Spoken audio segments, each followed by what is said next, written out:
Everybody, I'm Chris. We're back at Fastlane Classic Cars. Got Jake behind the camera as always.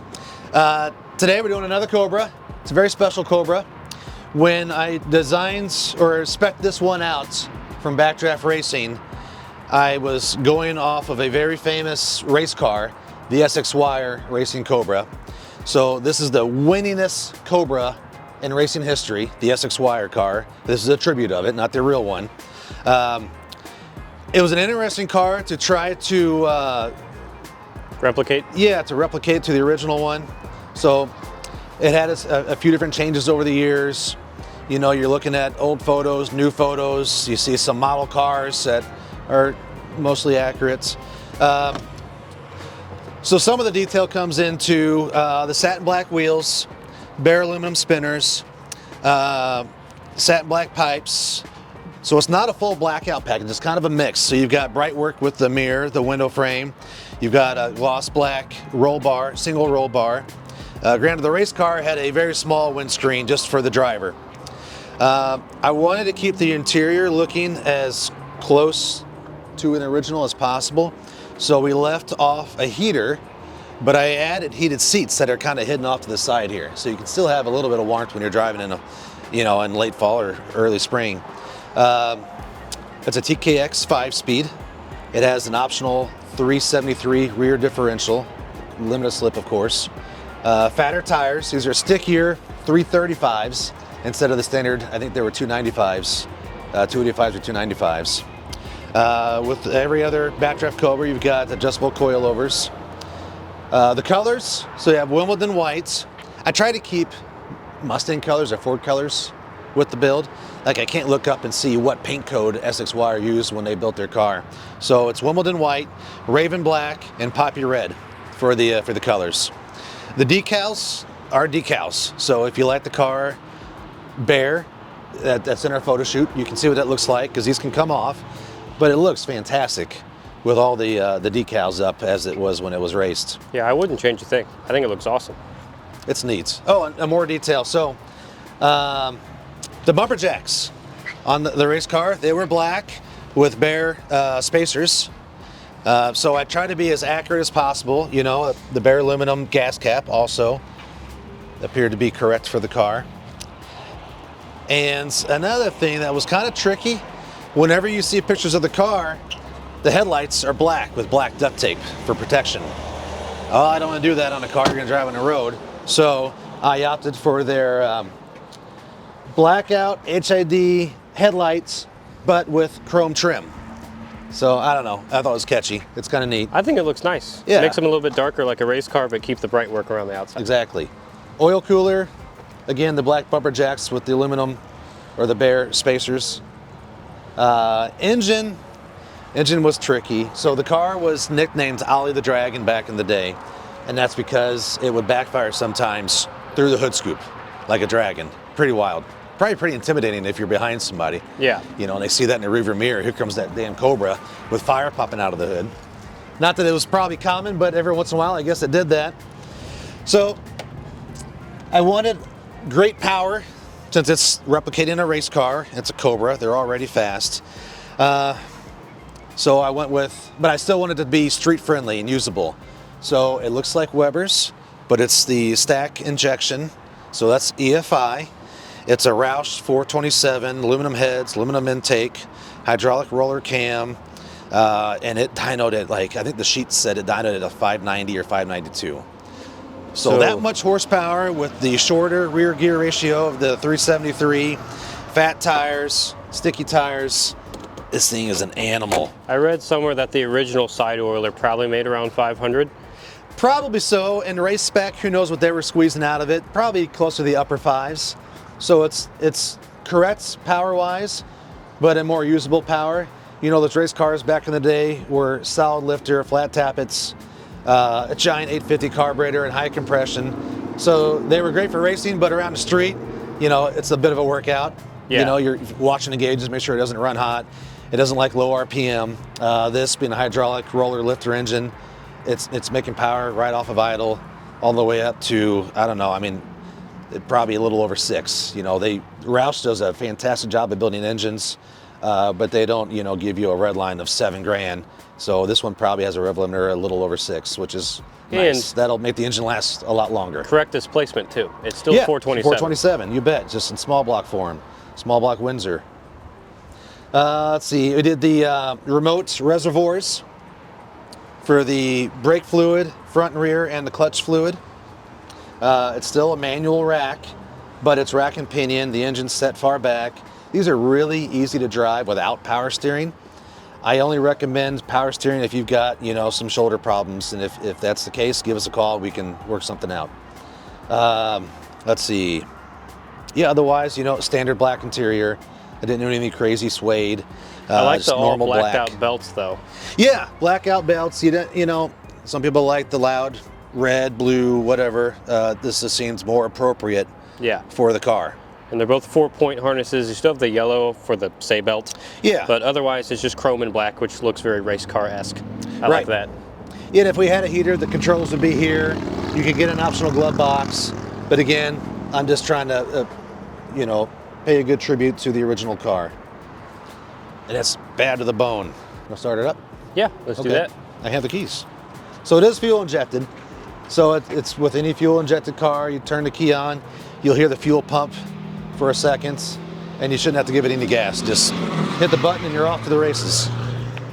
So key goes in on the left of the wheel there. Yeah, you got a few keys here. You got your gas key, your trunk and hood latch keys, and then the dotted key is your ignition key. Here's our heated seat button. To your right on the dash. Turn that on. I heard some stuff do things. Yep, that's the fuel pump.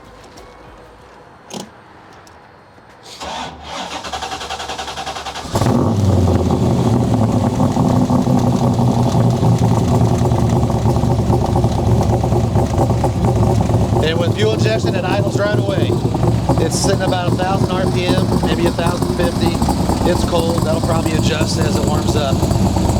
A little red button here for your horn. Cooling fan, it is on a thermostat, but if you just feel more comfortable having it on all the time, there you go.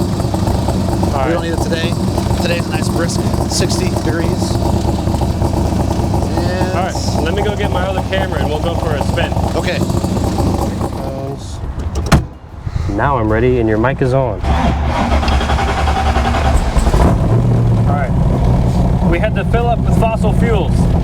Yes. We were almost empty, but now we're going. Going backwards. Keep the miles off of it. Sometimes you gotta go back and keep the miles off of it. Sometimes you gotta go backwards to go forwards. Yeah. And that's a lesson for all you kids at home. Also, don't smoke. Smoke tires, not cigarettes. That's why this car doesn't have a cigarette lighter. Well, it can't tempt you. I'm sure it can smoke tires just fine. We won't be doing it today. The tire thing it could do, just not the cigarette thing, which is good.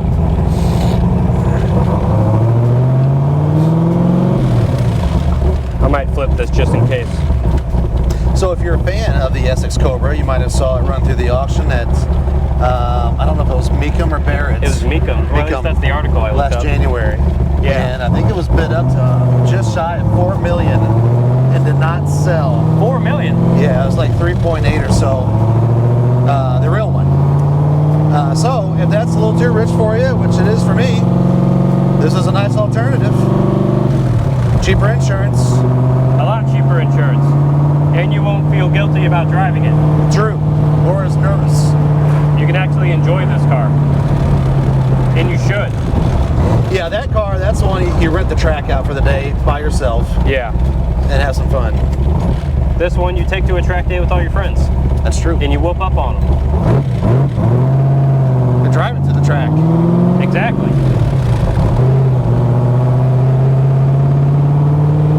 It handles so nice too. It does. And like you said, for no power steering, it steers real easy. Oh, it's light. Yeah, you get more feedback. I actually thought that it had power steering when I drove it around the block earlier. Oh, really? It tricked me because it felt so lightweight. But you got a pretty big steering wheel and not a lot of weight over the axle, so. That's true. The engine's behind the front axle mostly. Yeah. Yeah, it's almost a front mid engine as far back as it is. Right.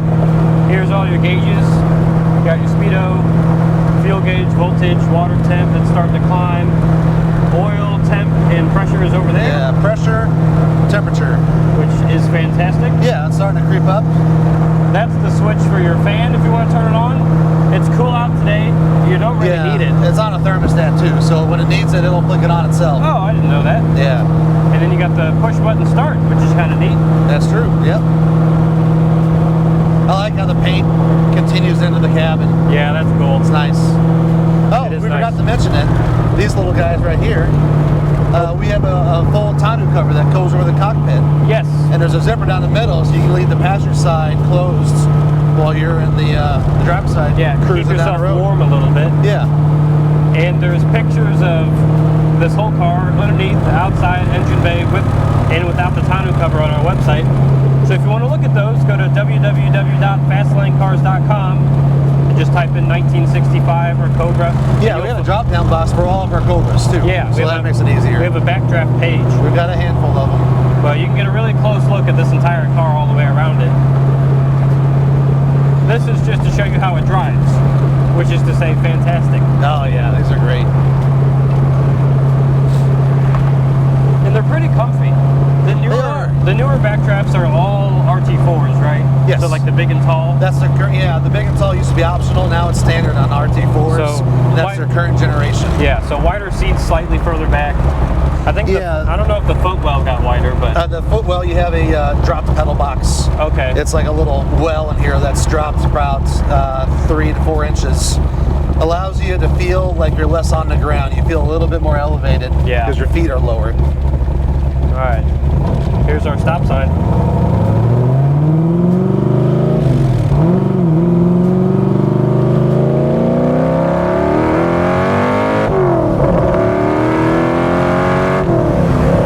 Oh my goodness!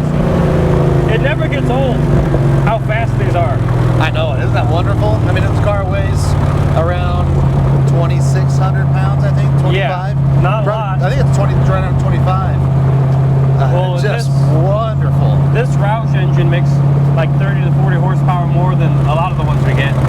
I think they're usually like 560. Right around there, yeah, 550, 560. And this one's closer to 600. Yes, it's just shy of it.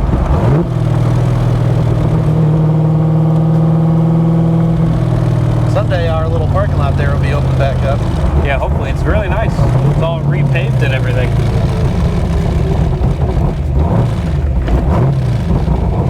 Nice handling.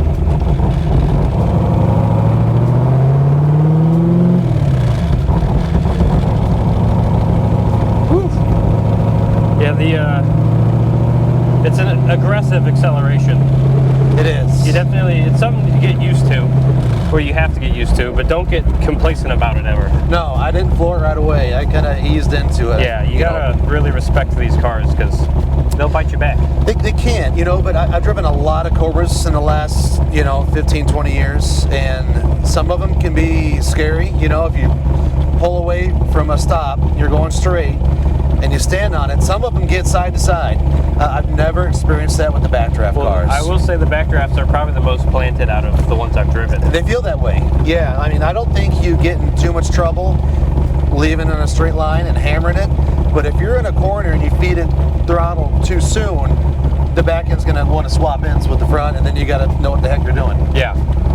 And not scare your passenger too much. Exactly. But being a brand new build, all of these, all independent suspension and stuff, they handle fantastic. Yeah, the coilovers. This one's got the sticky 335s on the back. Yeah. That's the optional wider, stickier tire, and it Bigger does great. than normal. Yeah, I didn't spin it all in second. Yeah. With the normal tires, it certainly would have. All right, you want to do a couple of flybys so we can hear it? Sure. I'll hop out. There he goes. In the famous Essex Wire.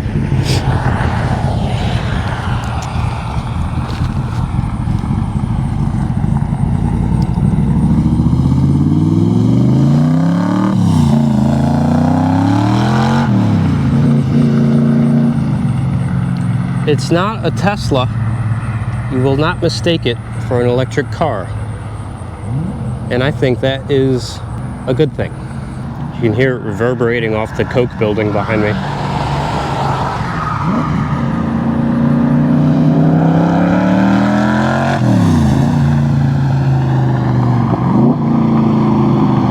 Again, not quiet.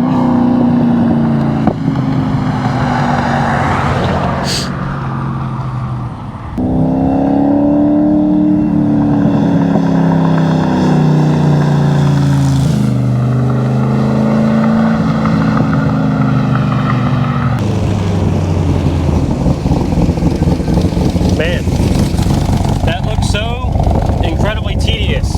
Tedious? Tedious. Fun. I could tell. It's just easy, you know, there's so much power, you don't have to rev the snot out of it, there's just lots of torque, so yeah, it's just, I love these backdrafts, they're fantastic. Yeah. You do a great job at them. You want to take it back? Okay.